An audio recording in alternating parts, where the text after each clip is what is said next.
Hello and welcome. It is Thursday, June the 1st, a brand new month here. It is Pollock and back from Las Vegas, Brandon Thurston. You are back from the West Coast. Are you still moving? Are you still thinking straight, Brandon? It's been a lot of time spent in the air for you over the past couple of days.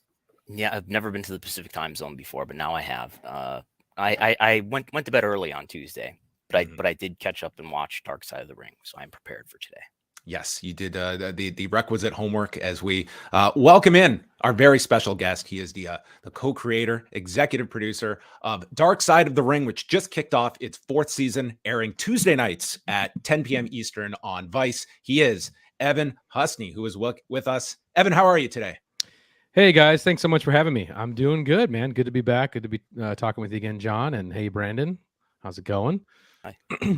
I've got to ask, Evan, whenever it is the upcoming season of Dark Side, you really pound the pavement when it comes to promoting and getting out there. Is your head just spinning at this point? And because, I give you guys a lot of credit, man. You guys get out there and really get the word out when it comes to, the time to promote the season. Oh, man, thank you so much. Yeah, it has been crazy. I just got back from Toronto actually yesterday. And we did our first ever cast and crew screening because the pandemic had kind of shut us down for quite a number of years there, and so we weren't ever able to get the team together to celebrate the show ever before. So, and I had people who've worked on the show for 3 years, and I've never met them in person. So it was pretty crazy. So there's a lot of stuff that's been going on, but it's been great, and the response to the episode has been it's been great. And so yeah, man, just keeping on. I'm going to ask a very Toronto-specific question right now. Are you wearing a Sugo hat? Yeah, I wore it just for you. Oh, man. Sugo is... What is this? I'm from Buffalo. Man, to describe this place, it's this awesome Italian restaurant that is adorned with all this boxing memorabilia, and it's 10 minutes from my house, and it is fantastic. Just to put Sugo over for a minute, I live in New York City. I have access to all the greatest Italian you can imagine here. And I still think, Sugo's king, man. I go to Toronto for Italian. That's how good this place is. So Sugo, if you're ever in Toronto, you got to try it out. It's just amazing. Red sauce, classic. Amazing. Yeah. And it's got a Tim Hortons 30 seconds east of it as well. So anyway. That's right. That wraps the interview, everyone. We have all right, everything Sugo, about Dark Side of the Ring this season. Tuesday nights at 10. Yeah. A question for you is when an episode premieres, sort of how are you are you online actively as the show is rolling out? Are you watching it with different eyes, with reaction? What is sort of your habits when it comes to when the premiere of a new episode is dropping? Well, typically, yeah, I'll definitely look at the response. I know all the big moments that are coming, so I'm always curious to see the live reaction that people have to certain things. This time around, again, we were with our crew, so it was great to see it in a theater. We screened it at the Royal there in college, so it was cool just to see it in a theater setting like that. So that was a little bit different, but for the most part, yeah, I am watching it in tune with the audience. I'm always curious on what the reaction is going to be, and from what I could tell, it seemed pretty positive. It wasn't an easy episode to put together. I will say that. There was a lot of, it was I'm sure we'll get into this, but there was different roads we could have taken in terms of had we had access to Tammy to do an interview with her, the episode probably would have opened up and probably become a 2-hour. I probably would have been able to sell that more to the network based on that. But so we basically had this 45-minute sandbox, and we had to fit a lot of stuff in. So, and I know that's always the challenge, and you gotta let a lot of great stuff go, when you're trying to fit it into that. But I think all in all, I'm super happy with how it came out, given all of those kind of parameters and restrictions and things like that. Yeah, I was looking up on the Showbiz Daily website. They post the top 150 cable originals every day. And I was looking at all the instances where Vice has shown up there, and the top 15 are all Dark Side of the Ring. I think all Dark Side of the Ring. And then there's some more that are Dark Side of this or that. Yeah. So I was sort of pleasantly surprised to see there's a fourth season. There's that break there, and you guys did Tales of the Territories. What led to the fourth season actually happening? Well, I think there was always plans for a fourth season. There probably would have been a move where, during Tales from the Territories, maybe we could have balanced doing both. I was a little hesitant to do both because I really wanted to, I wanted to put a lot of my energy into Tales from the Territories. It's going to be very hands-on and to try and, make it as good as it could possibly be. And I think that if I were spread thin between that and doing Dark Side at the same time, maybe one or the other would have suffered a little more. And so it was just kind of my own choice, I think, at the end of the day, too. So it was always in the cards to do Tales from the Territories. It was like 2.5, maybe even 3 years before it came out that we had been pitching it and wanted to do it. We had met $7 Productions and, Dwayne's team, and we really wanted to make this. And so that it felt like that was the right time. Like after season 3, we take a little break, do our side project. It's like, we're a band. We've done these 3 records, and now we wanted to try a side project and then get back, and now we're back with the 4th album. So it was always in the plans to do a 4th season. So, but it felt really good getting back to it. I do, right as we were wrapping up Territories, we were starting right into season 4. There was like no break. There was actually some overlap, and it was like, okay, now we're getting back to, what we do. And that was a great feeling for sure.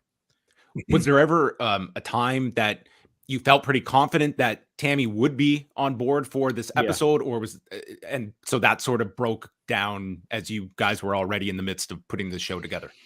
Yeah, I thought there was probably a few days of like finger crossing where I felt like it was going to happen, and I was really excited about that. I think it would have taken the episode in a completely different direction. But it was that cutoff deadline of it happening or not, or like us having to move on, was like, it was right up to the wire. Like it would have put us in a pretty tricky position to finish everything on time. But it was right up against that. Like I was waiting, pins and needles, waiting to hear back from the legal team as if this was going to happen. And then ultimately, she was advised, against participating. And I think she wanted to do it. That's the sense that I got, that she wanted to do it, and she might have just done it anyway. But I think she listened to her legal team. And so, which I totally understand. She's got a court case coming up. She's got all this stuff. You don't want to have anything influence a jury one way or the other. I totally understand that. But yeah, there was a time where I thought, man, this was going to be, which it definitely would have made it epic in a different way for sure. Yeah, I thought you guys did a fair job of, and John was talking about it last night because I did listen to his review of it. It would have been easy to sort of paint Tammy in a negative light and consider the legal problems she's had. But I think you guys did a fair job of showing, Chris Candido as being a sympathetic subject and showing the problems that Tammy had. So like, I mean, every one of these episodes, there's a dark side to it. So I'm just wondering, like, how we think about this as reporters too. How do you avoid being just neutral for the sake of being neutral, but also, tell the truth and be fair while respecting people's families? A lot of these people have passed away who you're covering here. Yeah, it's a really good question. I mean, the name Dark Side of the Ring, I think, kind of evokes a more negative, or maybe could infer like maybe more of like a tabloid approach, to this industry. Which never really was our goal. I think more with Dark Side of the Ring, we were hoping with that title is it would be more evocative of sort of the reenactments and the atmospheric kind of quality of the sort of, for lack of a better term, feel like film noir kind of style that we give to the show. But I think what we've always done, even before we had that name when we were making the first season, which we didn't have the name of the show while we were working on the first season, is that we tried to really create like a human portrait of these wrestlers and these wrestling personalities that we grew up, idolizing. We really wanted to ground them and show them as the real people they are, behind these larger than life sort of, caricature facades. And I think that's what we always try and do, is we lead with empathy. That's what we always have tried to do. Like, instead of pointing a finger, judging somebody, or creating like a situation, or showing a situation as very black or white, it's more complicated than that. And so we always try to keep that in mind. And to try and give a very human, empathetic portrait of these people, because we do love this business, and we grew up as huge fans. So we are kind of walking that tightrope, between like our personal feeling, and like affection and for wrestling, but also being faithful to the story. And that's what we try and do, is here's the story. And we try to just, we try to let the like the actual subjects we interview, we try to let them speak and show their point of view, you know, rather than our point of view coming through and it being like, okay, here's how you should feel about this. I think we do a good job of leaving it in the audience's hands at the end of the day. And so those are the main things that we try to keep, is like, you know, try to be empathetic, try to lead with the heart, but then also leave it open, you know, for viewers to really come to their own conclusions. Last year, Johnny Candido, who's really great on this episode, if you haven't already seen it, and John Cosper had put out a book on Chris Candido that's a really great, summary of his life. But one of the people that was part of the book was Chris's father, Don. And one of his quotes is that Christopher's biggest problem and the reason for 99% of his actions and issues was his involvement with Tammy. All I will say here is that if Tammy never entered his life, he would be alive and happy today, and she knows it. It's pretty definitive and harsh criticism of Tammy. In your time sitting down with Peggy and with Johnny, was that overall the impression you came away with? And sort of tell me a bit about like the process here, that it would seem like the family certainly has an opinion of Tammy. Yeah, that is a really good question.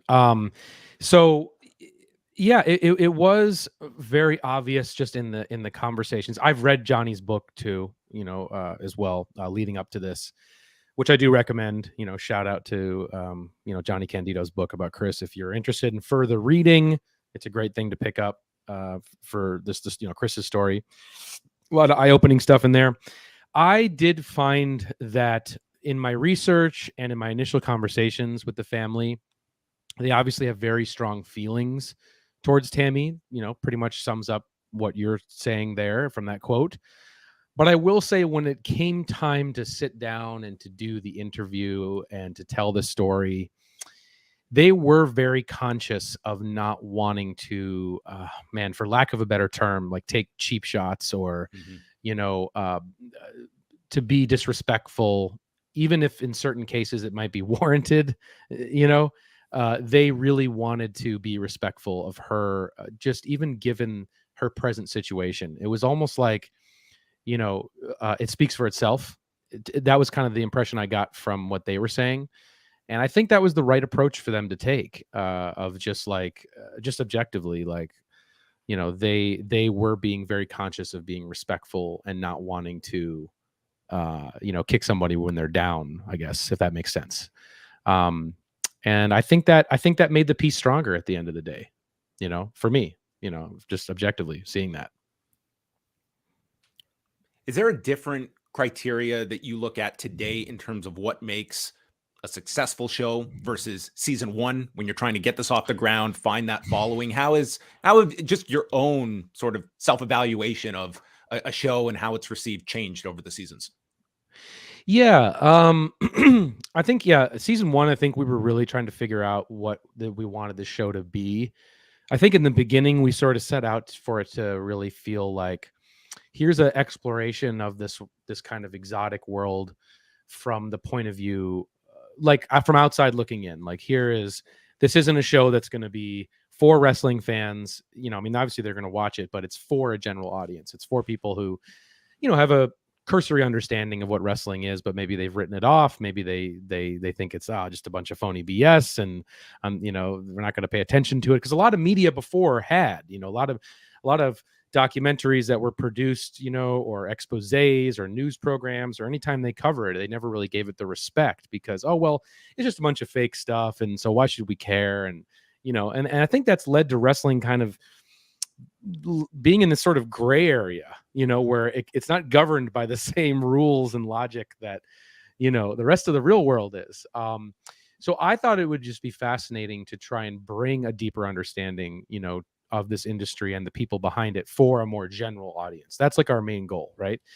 I think that's evolved over the seasons, where, we've always kept that in mind. We always keep the non-fan in mind, and how are we going to make them care about these individuals? How are we going to make them relate to these subjects and these stories? Because you can, even though there's the crazy world of wrestling, you can really relate to a lot of the stories that are on the show. And I think just like for me, it's always trying to keep in mind, how can we see the world through the weird lens of wrestling? I think that's another thing, and that's changed over time.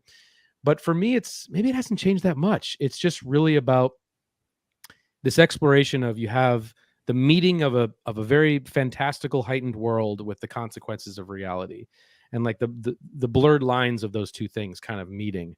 And I think that's always been the most fascinating aspect. The best episodes of our show are the ones that really examine that tension between those two things.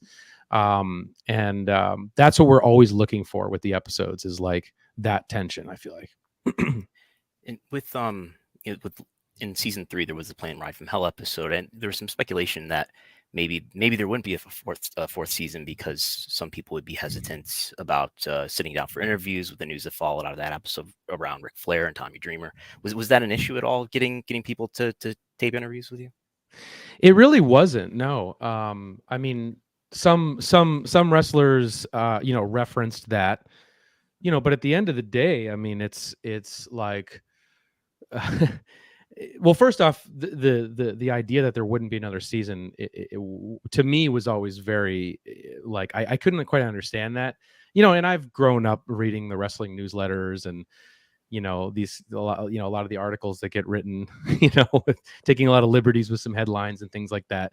And I've always it's just funny to be part of that ecosystem as a fan now, to like see it firsthand and to experience it, where like speculation, snowballs into fact, right?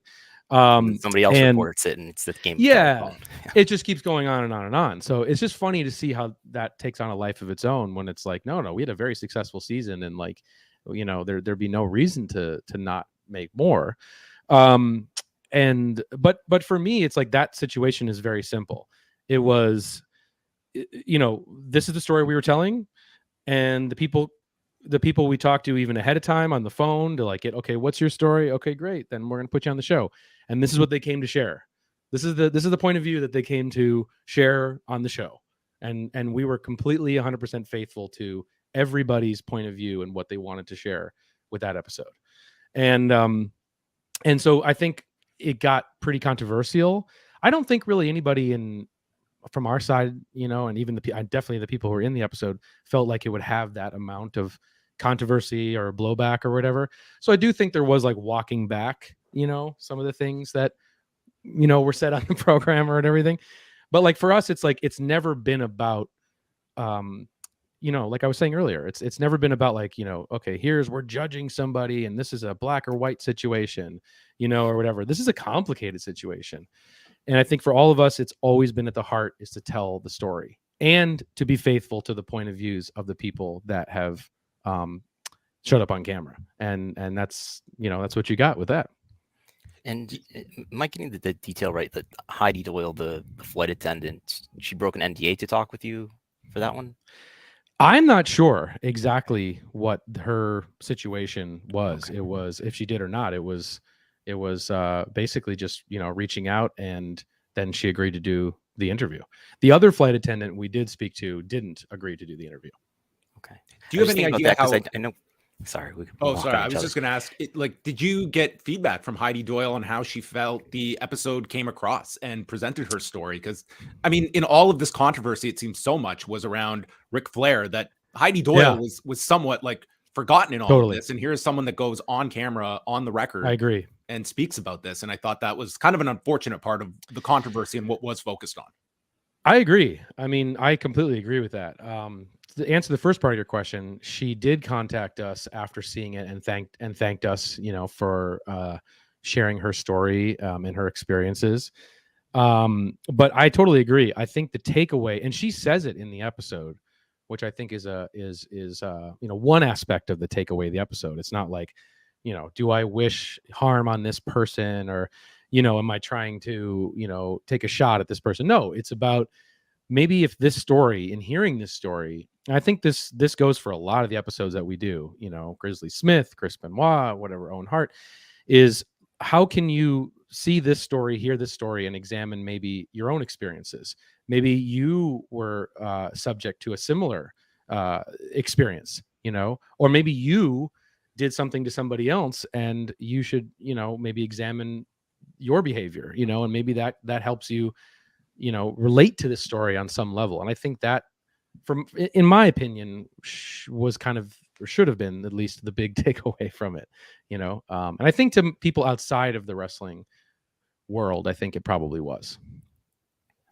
And like how much cooperation has there been with WWE? I noticed, like, for one thing, there's a lot of WWE clips that if we included like on one of our YouTube videos, we would probably get a copyright strike or something. But there's a ton of WWE footage in there, so I was wondering if there's some kind of agreement there. No, we have no agreement, with WWE. We're independent doc production, telling these stories in a journalistic light, and that allows you, some. So is it just fair use? Legal, yeah, and with Tales from the Territories, we were able to get access to. It's a different show. We were able to get access to some of the talent from WWE, so we had that relationship, but there's no official relationship at all with WWE for Dark Side of the Ring.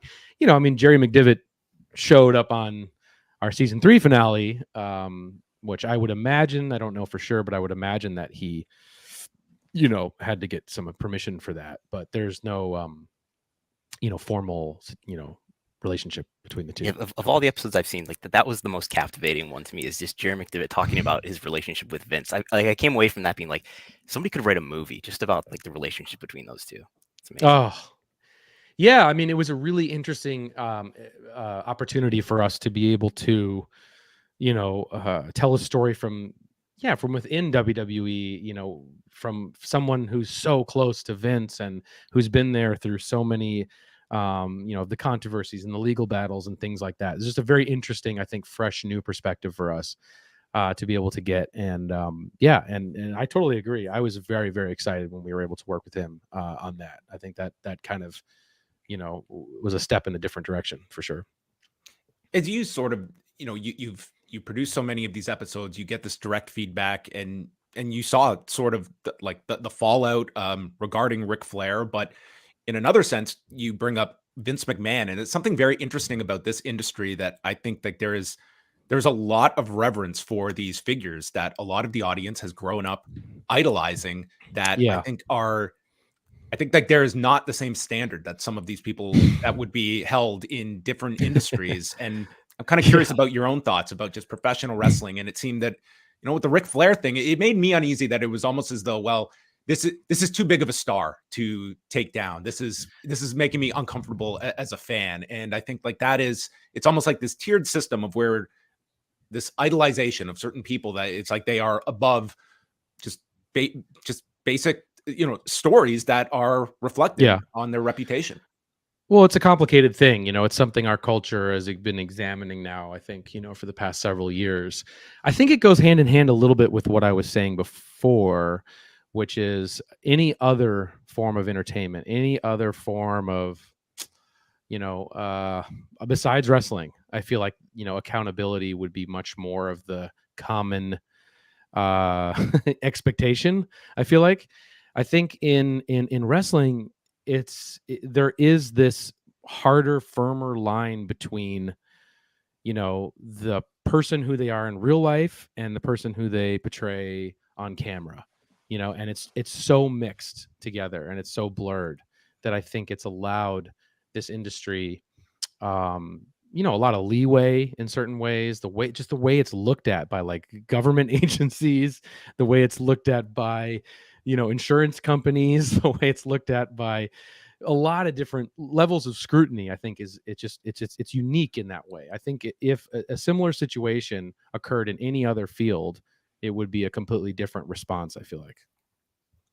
What have you learned in terms of, like, so much is focused upon like the number of that first airing on a Tuesday night on Vice? Like, what do you feel is, in terms of like consumption, like there are many ways to consume Dark Side of the Ring. What do you feel like Vice TV puts the most value on? Have you been like part of those discussions, and what have you just learned about the television industry in 2023?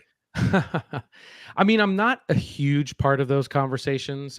Sometimes I'll put my opinion on, what episode I think should open the season and which one I think should end it. And you can't really choose that all the time, because it does relate to the production schedule a lot of the times. Like, for example, there's only, I think, 4 episodes that are finished of the season right now.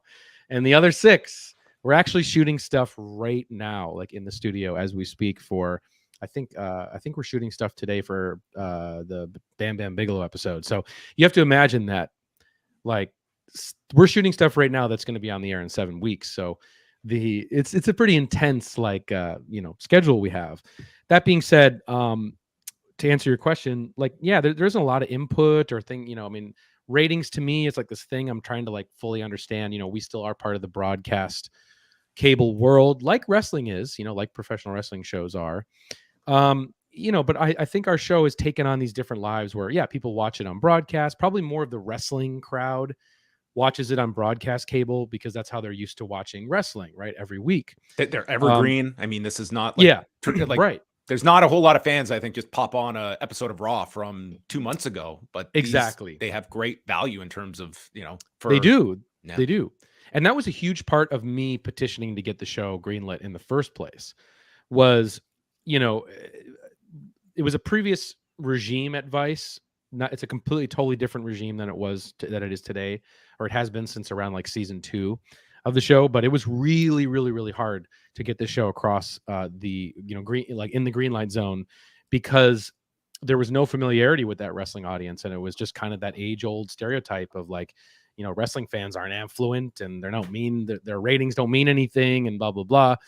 But it's like, no, I mean, and it was right at the rise of AEW. It was right when AEW had announced the TV deal that they were getting.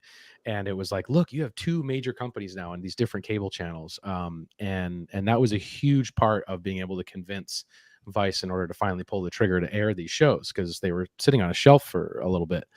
And so then there was that aspect of it. But yeah, it's funny, like the non-wrestling fans, the ones that were kind of gearing the show towards, they sort of kind of come in, I think, more when it's like on Hulu. It's that second window down in the States. You don't have Hulu up in Canada, but you guys have Crave. But like I have Hulu, don't worry. Okay, don't worry. But I think a lot of people just rediscovered the show during the pandemic via Hulu when the episodes finally hit there, and I think that was a second wave of enthusiasm for the show, which kind of helped us getting into season 3 and season now 4. Yeah. And Vice seems to embrace wrestling more since then, right? Like, absolutely, they're airing Women of Wrestling at like 1 a.m. apparently in the last couple of months. I didn't even know that. Wow. Yeah, and they've done an MLW special and Tales of the Territory. But I know Vice Media Group is going through bankruptcy, and I don't know if do you anticipate that's going to have any impact on Dark Side of the Ring or anything like that? No, I mean, my understanding, from a lot of the meetings that I've been a part of, and talking to people who are way above my pay grade over there, and who are more part of the day to day of the company. Obviously, I'm I just work on the show and they air it, so I'm not part of any of those conversations. But from what I gather, Vice TV is a separate entity from the Vice Media Group, and Vice Studios is as well, which produces a lot of the content internally, like films, documentaries, doc series, things like that, internally and externally for other platforms like Netflix, Amazon, whatever, HBO. And those are separate companies. So it's really kind of the core digital business, Vice Media Group that is, going through the Chapter 11 process right now. So as far as everything we've been told and everything, that as we understand, the Vice TV shows, from a production standpoint and from the television channel standpoint, are completely unaffected by what's going on otherwise. But again, I'm not a official, person, representative. There's your headline coming out of this. I know. God. Evan Husney on the future of Vice TV revealed. It's already out there. It's already out there. It's already on turnbucklenews.net. Yeah. Go ahead. My last question is, next week you've got Magnum TA, which is like a really inspiring story on Terry Allen. But I would say of the 10 episodes, the one I am most intrigued by is June 13th with the Graham family. And this is, I just find Eddie Graham to be such a interesting figure that we've gotten like bits and pieces, and he influenced so many people. But like for those going in cold, like it's a very, very sad story involving the Graham family and like generational issues of like of suicide. And I don't know if people are necessarily going into this with I'm really fascinated by that episode, and I'm sure it was a really interesting one, and I was glad that you guys went this direction to look at the Graham family. It's definitely a heavier one for sure, and there is appropriate trigger warnings at the top of the episode, because it does deal with, pretty heavy conversation of a generational tragedy of, suicide almost being passed down, like this hereditary thing through the generations of this family. And it extends 4 generations, which is so crazy. I mean, you have Eddie Graham, one of the best, most amazing visionary minds in wrestling history, promoter of championship wrestling from Florida, which we covered a lot in Tales from the Territories when we did that episode. And this kind of led to finally doing this for season 4. It had been always pitched to us, like Dutch Mantel had said, you got to do the Graham family, or Jim Cornette, you got to do the Graham family. And so finally we really looked at it, especially, like as I said, after Territories. And so Eddie Graham, his father and uncle took their own lives. He eventually would take his own life. His son, Mike Graham, who went on to be a wrestler and also, an important figure backstage at WCW during the 90s heyday, he would take his own life, and his son took his own life. Not necessarily all in that order, but it kind of echoes back to the Von Erich episode of season 1, just kind of looking at here's sort of like this, this just relentless, kind of unfathomable familial tragedy, one after the other. And so for us, it was pretty heavy to look at all that, but of course we wanted to find some meaning in that in order to, like what's the motivation to sort of go there on that journey and bring fans and viewers, through that journey. And really the heart and the soul of the episode is Mike Graham's daughter, Nicole, who you hear from.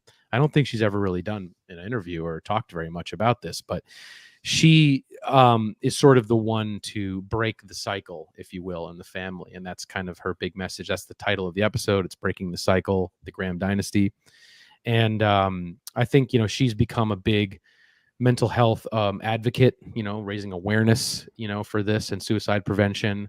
And that is a big part of the episode. But it is a roller coaster ride of the episode. It does get into, obviously, how great Eddie was, and Mike, and the territory, at the height of its powers and things like that. But it definitely gets into some grim territory. Absolutely. But at least at the end, there's a very, positive, inspirational takeaway. And then the other subjects this season include Junkyard Dog, Adrian Adonis, Bash at the Beach 2000, Abdullah the Butcher, Bam Bam Bigelow, and then the season finale is on Marty Jannetti. Did you request that as the finale? I requested.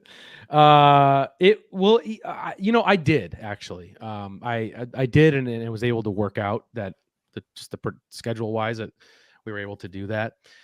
It's a pretty unique episode, I will say that. I've mentioned this on other interviews leading up to it. It was something, I can't remember the timeline exactly, but it seems like to me when that story emerged about him potentially, killing somebody in a bowling alley, I think that emerged when we were in production on season 3, I want to say. And that's when it really, all the dark side memes started coming out, when that news hit, and that's what's kind of fun to watch. You see like a modern controversy unfold in wrestling, and then you see all the dark side fan edits or memes that kind of pop up on social media. It's kind of fun to see, but it was really happening during then. And then it was kind of, what would a Marty Jannetti episode look like? And then, I think we made the right choice in that, most of the interviews we do for the show, it's like, okay, we're setting up, we're with the person for maybe 2 to 3 hours. We're in, we're out. That's it, and that's all that's just time wise and what we're allowed to pretty much do in order to, keep on schedule. But for this, we knew that would just not be the right call. Like, I think to really understand Marty and to get the true essence of him, we had to sort of embed with him for several days. And that's what we did. We actually spent a total of 4 days with him, which is the most we've ever been with anybody on the show. So I think that it has a different kind of verite feel to it than I think most of the other episodes do. And it really examines, obviously, his rise, to stardom with Shawn Michaels. But it's obviously a lot of that kind of more, no pun intended, post-wrestling kind of life where, he had a lot of opportunities after Shawn Michaels, like after the Rockers, to kind of try to recapture that, but I think he kind of squandered, self-sabotaged.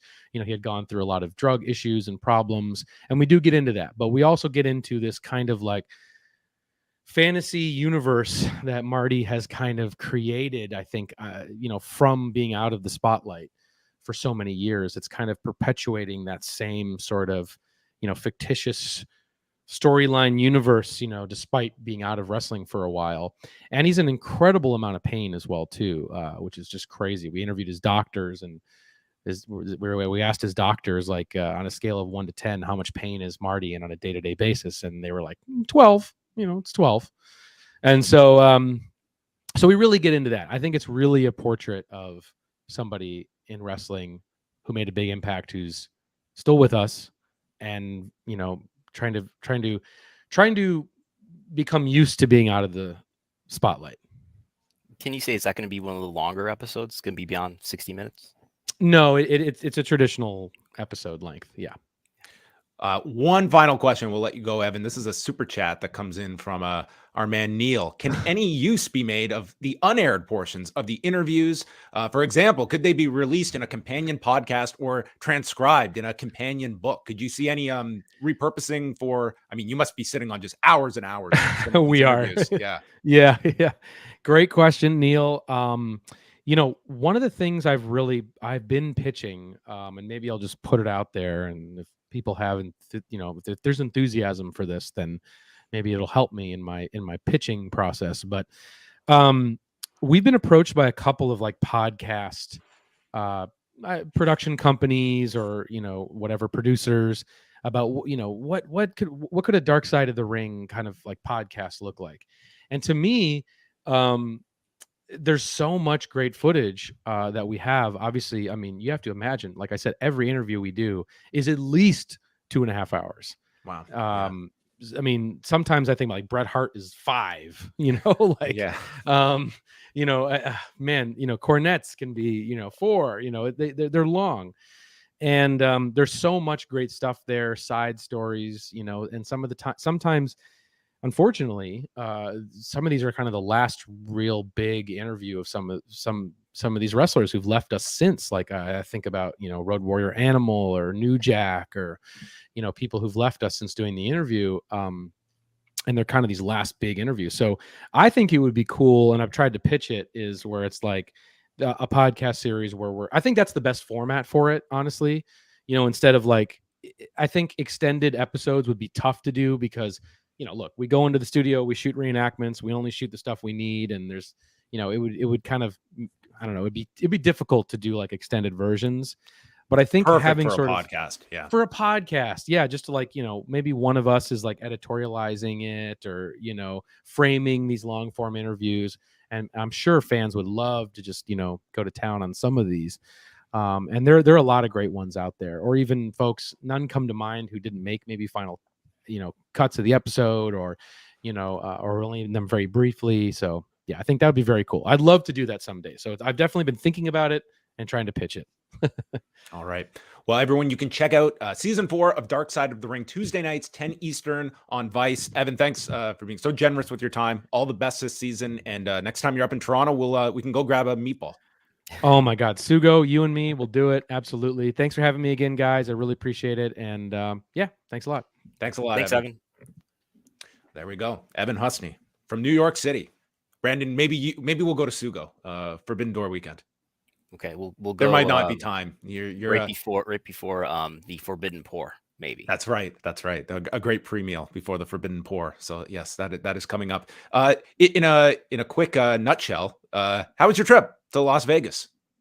It was very good. I was only there for like 24 hours, something like that. I got to walk around. I had some time between when I got to the hotel and when the show started. So I walked around. I don't know. I've heard of this thing called the Las Vegas Strip. I don't know. I'm sure I was near it, but I was in a hotel very close to T-Mobile Arena, and it was like tourist city. And there's a roller coaster and Statue of Liberty, and something that looks like the Empire State Building. Even though, yes, I was in Las Vegas, not New York City. Very hot.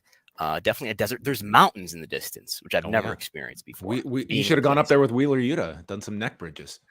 Yeah, no, thank you. But yeah, it was good. The show was, it was a good experience. I know it was not reviewed as the best AEW pay-per-view, but the press conference experience was good. As we sit here, I didn't have this while Evan was on.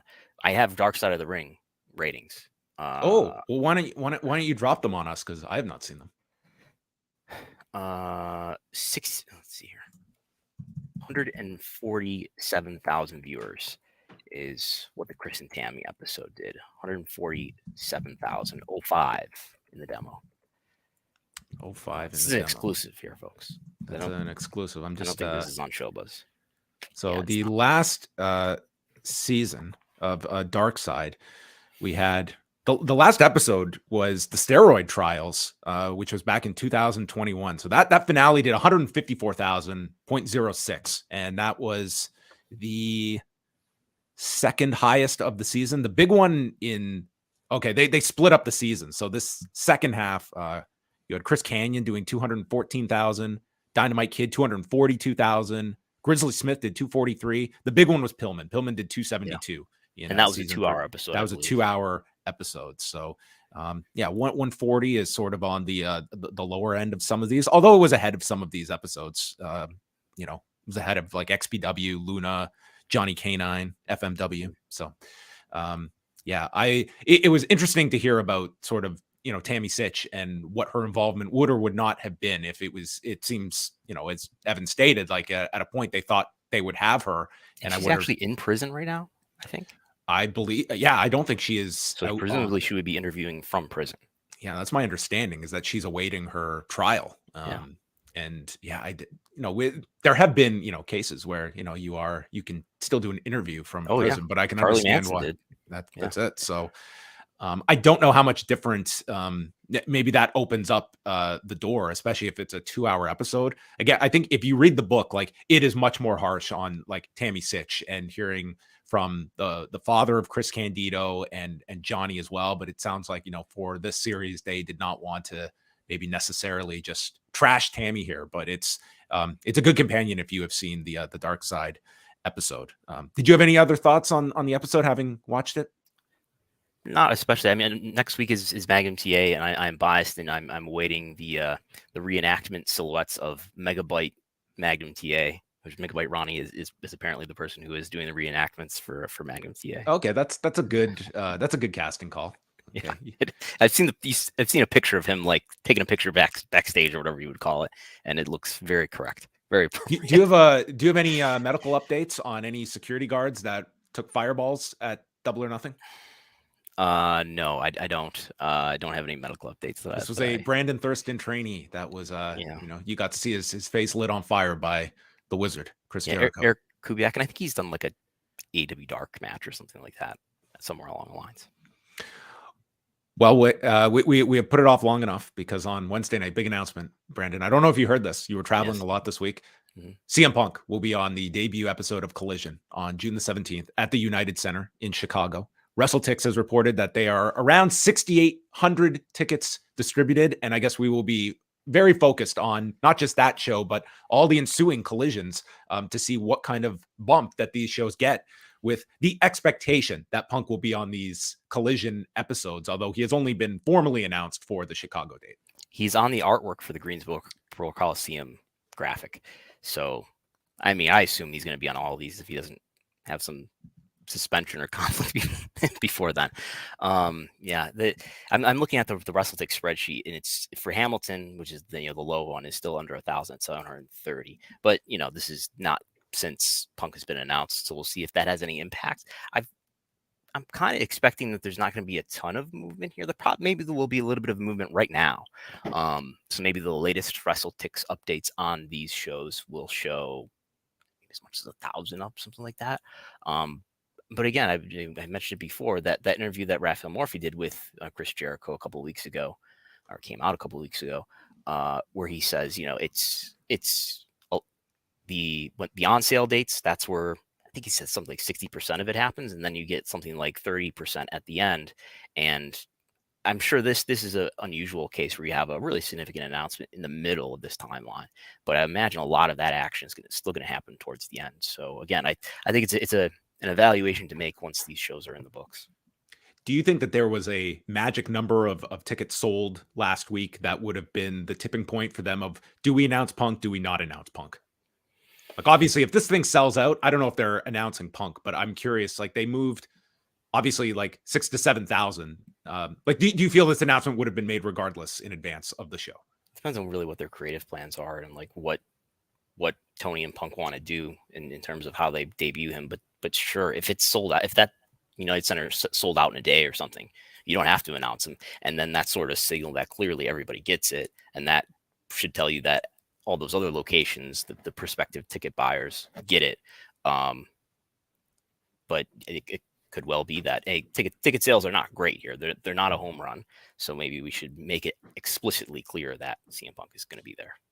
Yeah. So the updated list of dates. So they have the debut Collision in Chicago, the next Saturday in Toronto, that is not doing significant numbers yet. Then that week, they do Wednesday and Thursday in Hamilton, with the Thursday being the Collision date. July 8th is in Regina, the 15th in Calgary at the Saddle Dome. July 22nd is in Newark, and they have just added Collision dates for August 5th in Greenville, South Carolina, and August 12th in Greensboro, which Brandon mentioned. The Greensboro Twitter account, like the advertising, it features CM Punk right on the ad. And they've also added dates for August 2nd in Tampa for a Dynamite Rampage taping at the Yuengling Center, which is where was the home of one of the eras of the WWE Thunderdome during the pandemic. That's right. And I don't think they've been to Tampa. And I know they had advertised this as their first show in that venue. I don't know if they've been to the Tampa metro area before. I'm sure they've been close somewhere else in Florida, though. But yeah. And so these will be, I think, very interesting shows to monitor and see what the appetite is here. Like, if you get a big surge in these markets, I think that's a massive feather in CM Punk's cap that he's coming in. And for those curious, on the AEW site, for all the collisions, they have the same poster featuring MJF, Orange Cassidy, FTR, House of Black, Miro, Samoa Joe, Thunder Rosa, Powerhouse Hobbs, and Andrade. And they have not been updated yet to include CM Punk on any of these, but I would imagine that they might be making alterations to that. But that remains to be seen. Are there going to be specific talent earmarked for Collision? Are we going to have a mixture going back and forth? And that remains to be seen. Yeah, I'm looking at the tweet right now from the Greensboro Coliseum complex. They have tweeted a graphic with the AEW Collision logo and the date and CM Punk's face. So at least they're advertising it that way. Yeah. You had no run-ins with CM Punk on the Strip or in Vegas? I flew through Chicago, and I had my binoculars out. I had my magnifying glass out, and I was strolling through the terminal. I did not find him, though. He was not on my flight. No, you didn't see the guy facing the hard camera with the Phil with 2 L's is a cancer sign? No, I didn't see that. I haven't seen the TV telecast. I guess This was briefly the guy was like on the hard camera side, and the sign was visible, and then it was gone within. Do you think they took it away from him? Do you think they're censoring anti-Punk sentiment? I mean, all I can say is I saw it once and I never saw it again. So I mean, I don't know what happened to the sign, but I mean, you get this on camera. It's like you also spelled Phil with 2 L's. So I mean, yeah. There was a Variety article. Yes. Yesterday. Interviewing Tony Khan, just with talking about FAST, which is free ad-supported television, which are platforms such as Pluto, Tubi, there's others. But Tony Khan is quoted as saying, "As we build a great library of historical content, it presents more and more opportunities for a potential fast entry, I think that's a decision we need to make in part with our domestic media partners, with Warner Brothers Discovery, who have a great presence in the world of streaming, and figure out what makes sense for us in terms of our partnership." So just doing some thinking about this earlier this afternoon. I'll have a write-up about it in the news update for subscribers today, just along the lines of, and I was talking to somebody who works in, who does content, who has content on a FAST platform. And I guess that's a way better way to monetize video versus YouTube in terms of the ad rates that you can get. So obviously AEW is on YouTube. They probably make some money. It's probably not that much. WWE is very fortunate to be one of the most popular channels on YouTube, and maybe they have some sort of special deal, I would think, with YouTube, and they may even be selling ads directly against some of their content on YouTube. But clearly, I mean, unlike WWE, AEW has not sold or monetized in any way their next day rights for Dynamite, Rampage, and they'll have another show to sell too. Next day rights to Collision. And if you're in the US anyway, I think you can get that stuff on demand as part of the Fight subscription, I would think, right? But there's no Hulu-like platform to consume AEW weekly TV on. So maybe that's a way that they could do that. But I bet what this is looking into is whether, you know, AEW is going to do a fast channel. And I would see that not being a streaming service unto itself, but a channel that gets distributed on these various fast platforms, I would think. So I think they're looking into doing a fast channel that would have their content on it, perhaps Ring of Honor content on it, and weighing whether, hey, you know, WBD, do you want to put us on Max and make it worth our while and pay us so that we do that instead? So we'll see if that happens. And I know there's talk about All In, where that's going to be telecast, and maybe that's going to be on Fast. I believe now, though, that Max has not telecast any live, you know, program yet in its history. Maybe that's something. I think inevitably you're going to have some sort of live sports or live news on Max. I think they've kind of been explicit about wanting to put news on there. Yes. But is that going to happen before August 27th? Because I don't believe they have the capability to broadcast anything live. So it makes me more bearish on the idea that All In is really going to be on a streaming service live. So what does that leave as the options? I guess it's pay-per-view or traditional TV. Maybe it ends up on TNT or TBS. Sort of weighing it out, though, that obviously the hazard is, do you want to run a pay-per-view on one weekend and then the very next weekend run All Out as a pay-per-view? That's going to cause a lot of kicking and screaming among some fans if you do. But thinking it through, I mean, like if I'm WBD, how much am I going to pay for I mean, it's a big event, and maybe it'll do better than a Dynamite rating even does, maybe on a Sunday afternoon.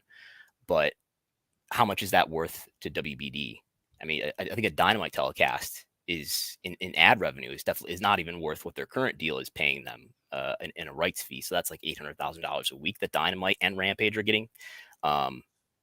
And I think, you know, what would All In generate in terms of ad revenue? I would think it would be well under $1 million. Let's say. I think I can safely say that. So weigh that against what a pay-per-view would generate.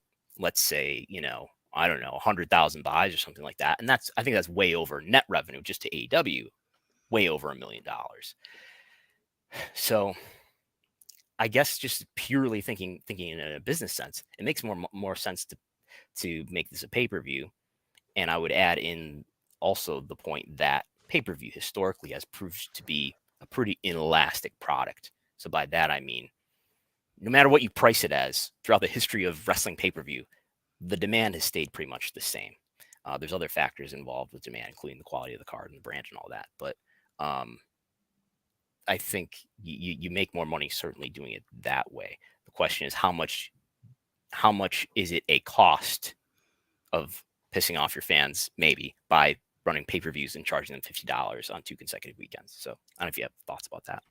Well, I think with All In, if there is no definitive broadcast plan yet, I think you're weighing the options of what is the most profitable option. You would certainly argue like pay-per-view for that night versus the idea of, okay, maybe this is something that we take at a loss by putting it on broadcast, but here is essentially a 3-hour commercial for AEW on national television, that the true value of that will be realized in months and years to come, that this is something that hopefully would appeal to whether it be advertisers, business partners, to turn on and see, wow, here is professional wrestling in front of 65,000 people. And this is a major league product.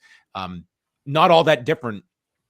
People that were following The Ultimate Fighter during like its glory days, it built up to this rematch between Tito Ortiz and Ken Shamrock, and they did a phenomenal number on pay-per-view. This was in the summer of 2006, but it was a semi-disputed finish. So they did a third fight between them, and they opted to put it on free television, and it did a monstrous number in October that year. And it was, you probably could have put it on pay-per-view and it would have done maybe not what the second fight did, but it was not going to bomb by any stretch. But they put it on free television on Spike, and it was a big turning point for them by just being able to have these television numbers that were through the roof and help accelerate their growth. Now that's a totally different generation.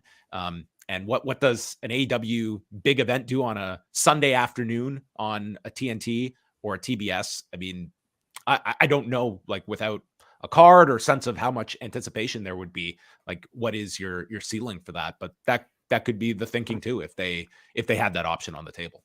Yeah, no, I think that's a valid way to think about it. I'm gonna have to edit my write up here.